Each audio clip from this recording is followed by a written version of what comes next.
Assalamualaikum warahmatullahi wabarakatuh. Selamat pagi, salam sejahtera untuk kita semua. Salam rayu, salam untuk saudara semua yang ada di dalam maupun di luar negeri.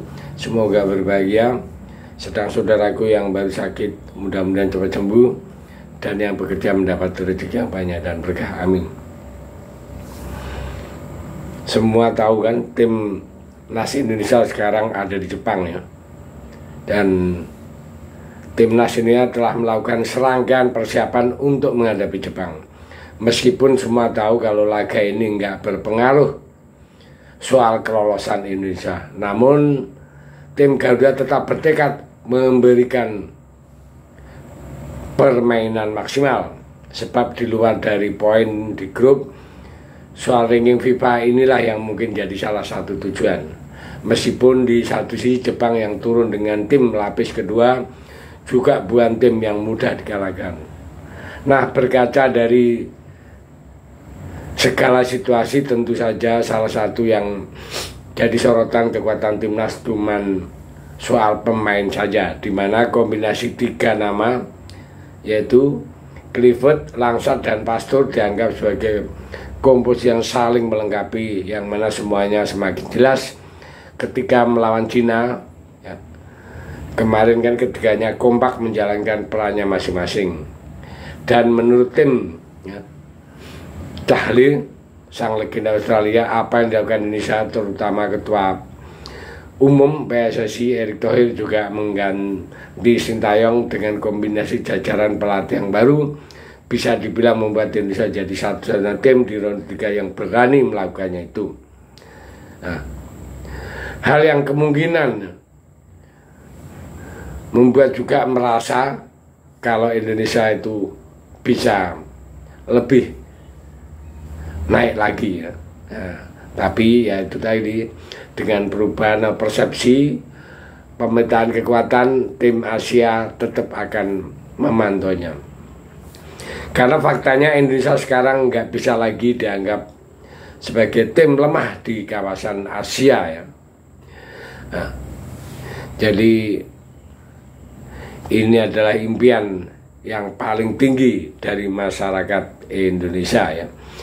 Dan kita tidak gentar untuk bisa menjebol gawang Jepang. Nah, kita udah jelas ya, jika ya dan semua punggawa timnas udah bertekad untuk coba meraih hasil positif melawan Jepang, meskipun nantinya Jepang pakai pemain pelapis kedua. Fakta kita tidak segampang yang dibayangkan ya. Jadi untuk pertemuan pertama kita juga kalah telak dengan Jepang, namun kembali lagi kalau Indonesia tentu masih punya peluang meskipun itu hanya 1% sekalipun.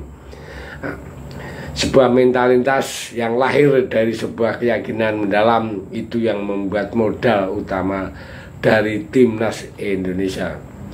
Hal yang bahkan mungkin enggak akan pernah kita simak di masa lalu, dan memang ada sesuatu yang luar biasa sekarang ini. Gimana ya, apa enggak luar biasa, tim dengan peringkat ya, dengan peringkat 122 kemarin ya, 23, sekarang kita bisa naik 116 dunia, dan sekarang berani pasang target tinggi melawan tim ranking 15 dunia di kandang mereka lagi ya. Intinya seperti apa yang pernah dikatakan oleh Pak Erick, kita nggak perlu minder sama siapa saja. Karena apa? Itu adalah modal keberanian kita. Pokoknya lawan tim besar atau kecil, yang penting fight dulu. Bermain dengan kebanggaan Garuda, sesuatu yang terdengar enggak waras ya, tapi faktanya ketidakwarasan itu bisa saja menjadi kenyataan yang indah di akhir cerita.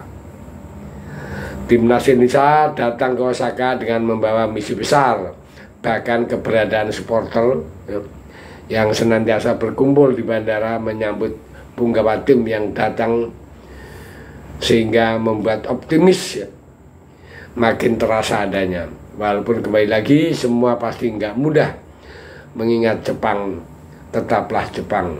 Meskipun mereka tampil dengan lapis kedua, ya so pasti para pemainnya tampil akan habis-habisan ya untuk membuktikan diri kepada pelatihnya Haji Momirasu ya. Namun kembali lagi, timnas Indonesia akan coba menampilkan permainan yang terbaik.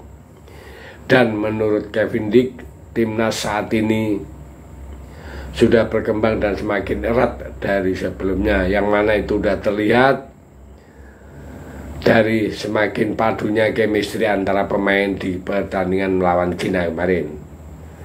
Itu memang kita lihat sendiri ya, saat melawan Cina itu permainan tiki-takanya sudah berjalan dan itu merepotkan Cina.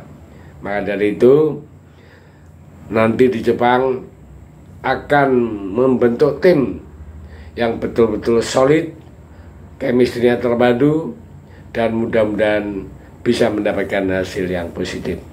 Terima kasih, Merdeka.